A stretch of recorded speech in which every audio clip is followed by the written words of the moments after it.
We'll start today's presser with remarks and opening statements from our president, Richard J. Gallo. Thanks, Curtis. Good morning. Excited to stand before you this morning as we announce the appointment of our new head football coach here at Grambling State University.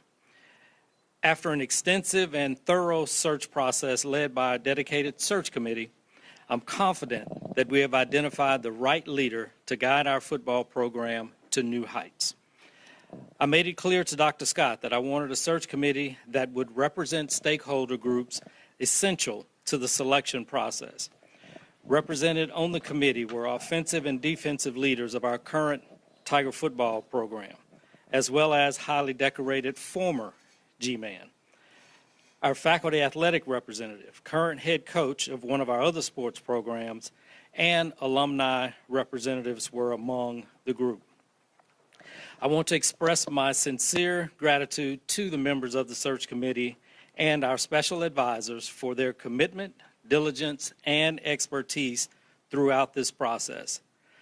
Their dedication to finding the best candidate has been instrumental in ensuring that we have selected an individual who not only possesses the skills and experience necessary for the success on the field, but also aligns with the success and expectations of Grambling State University football. Our new football coach brings a wealth of knowledge, passion, and a proven track record of success. We believe that under his leadership and the leadership of an immensely talented group of assistant coaches, our football program will continue to thrive, and our student athletes will have the support and guidance they need to excel both academically and athletically.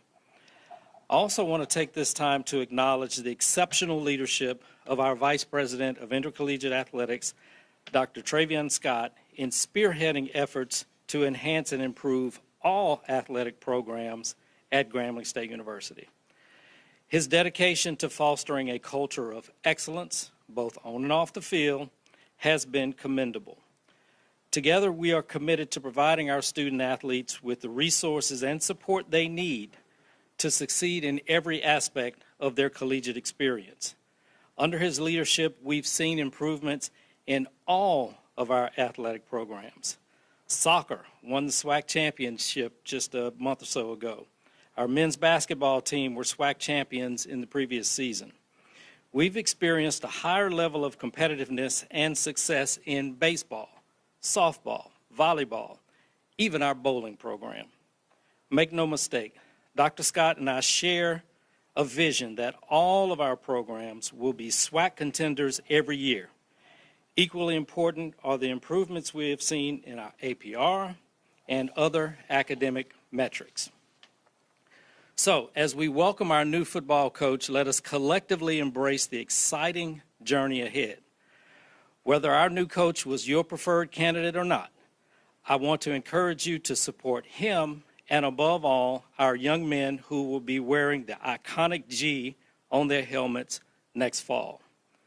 Scripture reminds us that a house divided against itself will not stand.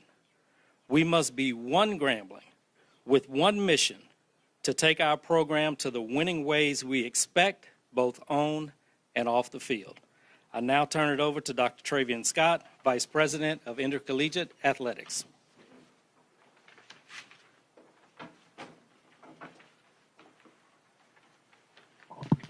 Good morning.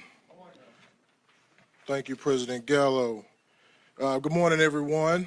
To everyone in attendance today, as well as those watching via HBCU Plus and other platforms, we appreciate your passion and your interest in Grambling State University football. Before I read my prepared remarks, I definitely want or would like to thank Coach John Simon. He's been our interim coach now for 14 days. He and his staff has done a stellar job keeping our program together, keeping things running. And so we are grateful to Coach John Simon and to the other men downstairs in those offices for them keeping the ship afloat. They never stopped working. They never stopped recruiting. They never stopped carrying out the job, the vision, and the mission of this great institution and this program. So thank you, Coach Simon and staff. Let me also extend my thanks to President Gallo for your support and for your guidance. It is deeply appreciated. I also would like to thank our search committee members, and I'm going to call them by name. Bobby Burks, our faculty athletic representative, Miles Crawley, our quarterback, Nakia Hall, our head softball coach, Javon Carter, one of our defensive players, Randy Himes, Grambling State University, legend and quarterback, Mr. Edwin Mason, distinguished alum, Dr. Rudolph Ellis, our vice president for student affairs, as well as our special advisors, Douglas Doug Williams and James Shaq Harris. Our process was exhaustive and very thorough. I apologize to them for totally infringing upon their holiday time, but it turned out to be time well spent.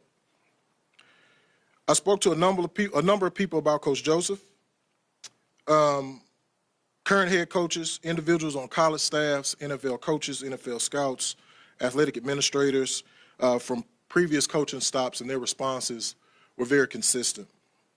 They all said that Coach Joseph is a great communicator. He's authentic.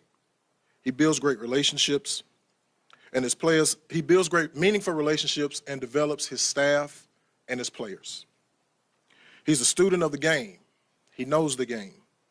He's a tireless worker, a dynamic recruiter with strong ties throughout the state, East Texas, through Mississippi, Alabama, Tennessee, and nationally. What stood out about Coach Joseph?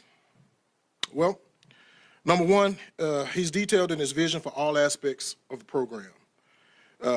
That was a variable that was very impressive. His vision matched his passion and commitment for developing young men to achieve their full potential at Grambling as people and as players, as well as to prepare them for life after Grambling State University. Coach has been on the ground less than 24 hours.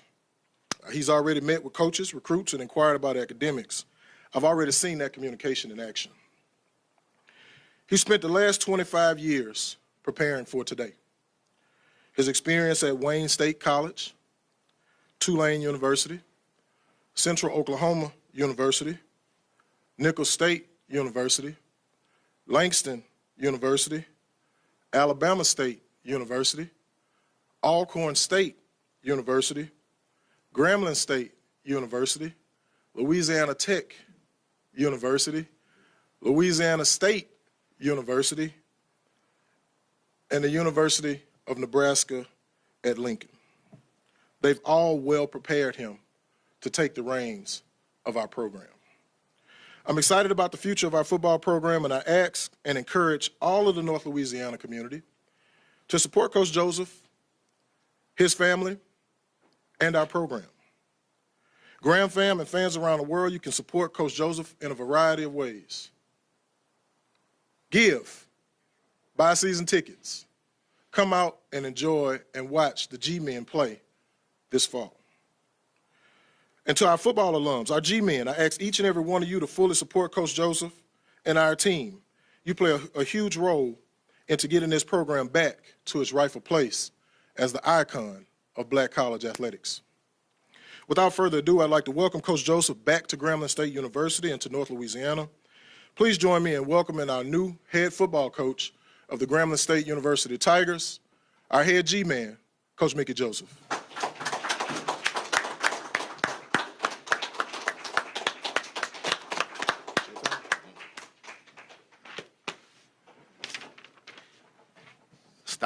Taking stops at all those places, probably need to invest in U-Haul.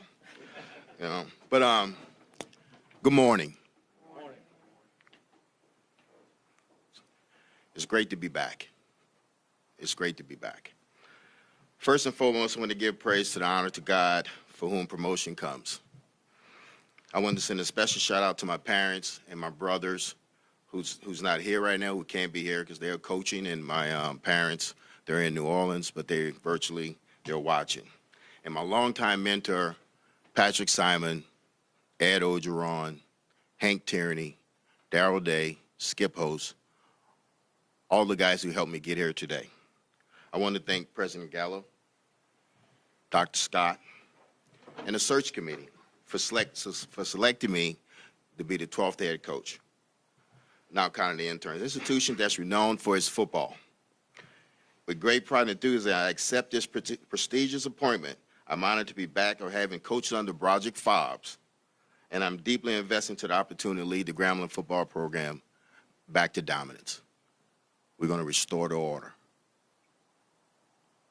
They need to fear Grambling, and that's what we're set out to do. I also want to thank the Grambling legends, and he said, Shaq, Doug, the G-Man Nation, their entire Graham family.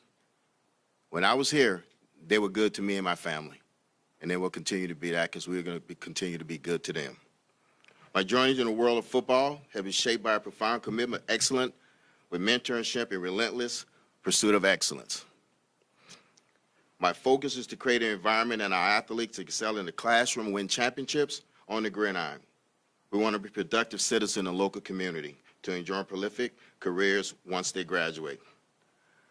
I want to thank you guys again for believing in me. I want to thank the committee for believing in me and everybody that's here today. And I stand before you today that I'm here to win, on the field and off the field. I'm going to be a guy that you can touch. I'm going to go into Walmart. I'm not going to hide. I'm not going to say I'm too big for this. I'm a real one, as the kids would say.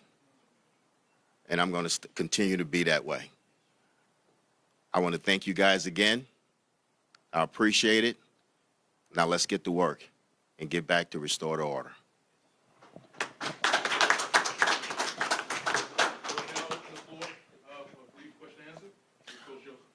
Hey, Coach, what do you take from your experiences from coaching at several Power 5 schools, LSU, Nebraska, and bringing it to the HBCU level? Structure. And I talked to President Gallo and Dr. Scott about it. By having structure, like getting more structure into the program, add more pieces to the puzzle. And I explained to them, I know it's 2023, but it's going to be 2024. So you got to have help with these kids. Because right now, if you ask 10 coaches to run behind 125 kids, that can't happen. So we're going to bring more structure to the program, and we're going to get these kids to do things right on the field and off the field. I know you went to Nebraska, but the Joseph name carries a lot of weight in the state of Louisiana. What does it mean for you to get this opportunity back home?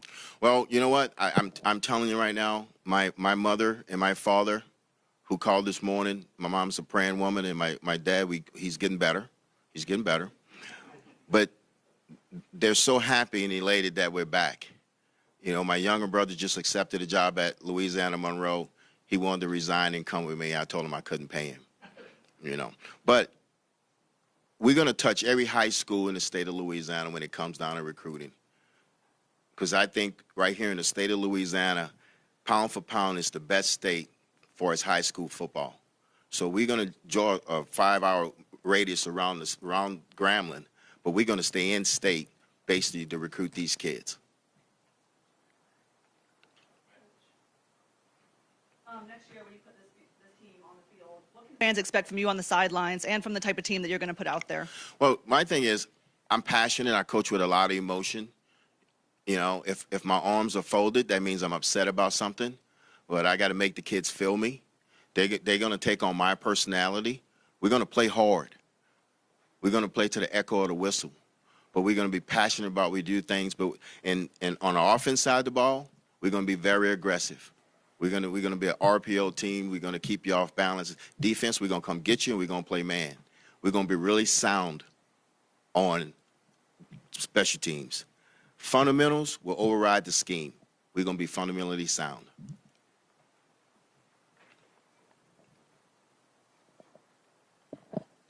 Do you plan on retaining any current staff? I'm gonna get to that after this is over, because that's one of the toughest things, to sit down and talk about the future of the staff, and you know, just most of the guys in this building I know, so I have to sit down and I have to talk about them. But at the end of the day, we got to do what's best for Grambling. Hey, Coach, did your older brother Vance up in Denver give you any advice before taking the job here? Well, man, he gave up 70 early. He gave up 42 the other night. So, yes, he gave me a lot of advice. Yeah, gave me a lot of it. You know, Vance has been a head coach on the NFL level, and he's also been an NFL defensive coordinator. You know, he's been in the league 20-plus years, but he's given me advice. But his advice is, Mickey, you know, invest in the kids. When they walk in the building, they're going to be the most important people. If we're in a staff meeting and the kid walks in, we're going to stop that staff meeting so I can speak with that kid. But invest in those kids, because at the end of the day, if we can get them to do things right and play hard, we're going to win it. We're going to win more games than we lose. But he calls every morning at 5 o'clock. It's 3 o'clock his time, but it's 5 o'clock my time. I don't know when he sleeps, but he doesn't. Coming in to lead such a historic program with, legends, Eddie G. Robinson, what kind of legacy do you hope as a coach you can bring to this program? Well, my thing is, Coach Rob set the stage. I mean, I just seen a clip about a week ago. I don't know when Coach Rob was talking about. It looked like it was the 80s when he was giving you the future of college football. He said it was going to be paying players. That is going to be. He said something about the Kyle doing something. It was something, but he was right. So my thing is to be able to stand here today, and it's shoes that can't be filled. But I know right now he would want me to be myself, and I know how to lead this program. And you got to lead this program integrity. We got to lead this program doing things right, playing hard. Because when he's seen his teams playing the Bayou Classic, because that's the only game my mom and dad used to take us to, that wing T used to be rolling. But those kids played hard, and I want those kids to know that. And I want everybody to know that we're going to surround these kids with coaches that's going to demand that from them. And that's what he did. He demanded things from them. Now, we can't practice the way Coach Rob used to practice, because it's a 20-hour rule. But we're going to ask the kids to give us the most at practice, to play hard, to do things how we want things done.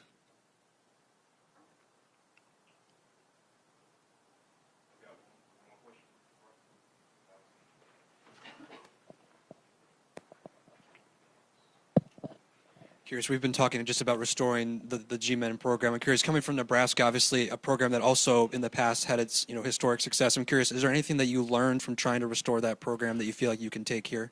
Well, yes, I learned one thing. I think what happened at Nebraska is the recruiting fell off. That you have to recruit because that's your lifeline.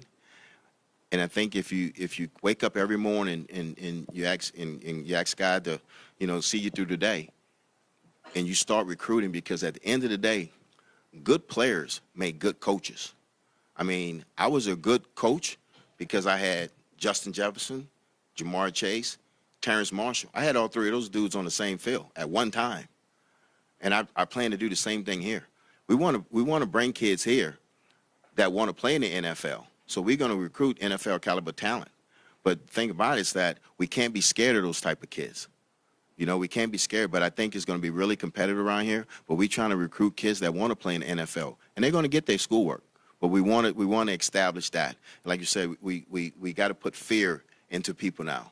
So when we come down that hill, when we come down there, they know they're about to get 60 minutes of hell, and that's the only way I know how to do it.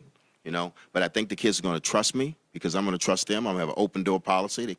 I was just down there and they have my door closed and everybody's knocking. I'm not that type of dude. I want you to keep the door open, and the kids going to love me, and I'm going to love them, and we're going to make this thing work. What's your name?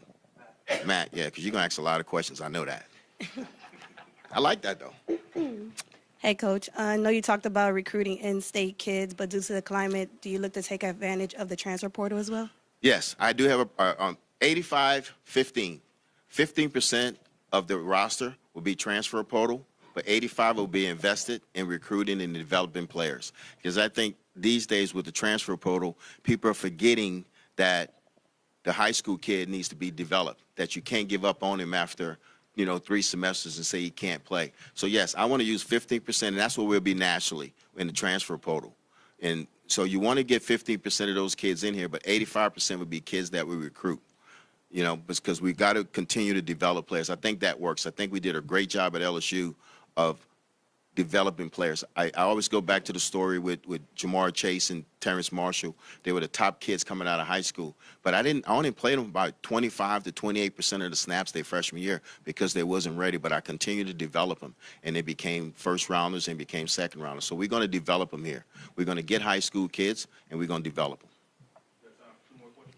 Obviously, only day one for you, but when you're looking at goals, 30 days in or 100 days in, what goals do you hope to accomplish by then? I want to have a strong relationship with the administration here at Grambling, because I think my goal as a head coach and understanding being at HBCUs before is that I have to protect the school first. I know I'm the only program that can leave the school and go bring a big check back. I understand that, and that's my job to do that. And I'm not going to turn my nose at them and say, "Oh no, doctor, I'm not doing that." No, I'm willing to do it. I'm willing to do it. And the next thing is to put a great staff together and then to get these kids back on campus and to have these kids sit down and look them in the eyes and tell them how much I'm going to be there for them. And I think once you do that with kids, they buy in, and they have to buy in. Now, trust me, they're all not going to buy in right away, but I'm not going to just push them to the curb. I'm not looking to cut all these kids. I'm not looking to say, hey, you need to get in the portal. I'm going to give all these kids the opportunity to be here at Grambling because you know what? I found you here. It's like that stepdad. When you marry that woman and that woman got kids, that's your kids. So guess what? These my kids. I probably didn't birth them, but guess what? These are my kids, and I'm going to keep them here. Hey, Coach, with a National Signing Day in the next, 24, 48 hours, how interesting will these next few hours be? Trying to keep those.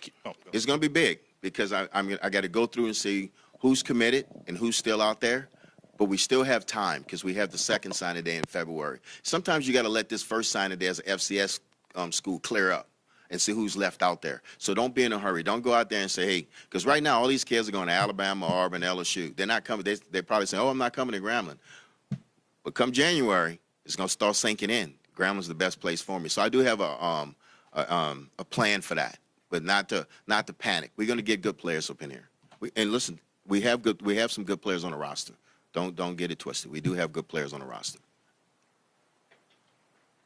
No further questions. Thank you.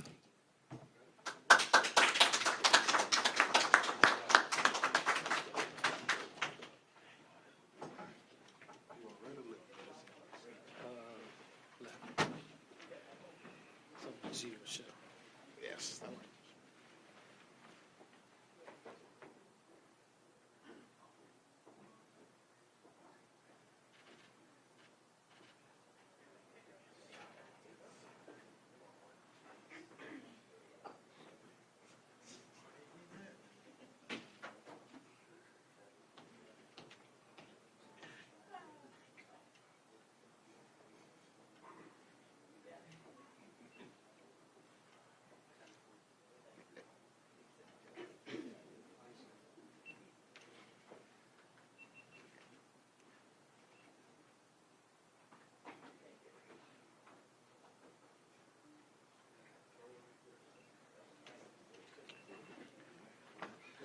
Hey, my aunt wants to know if you were single. I told my aunt no, you're married.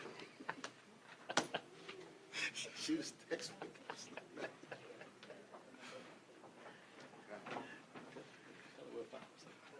Oh, no. Hell.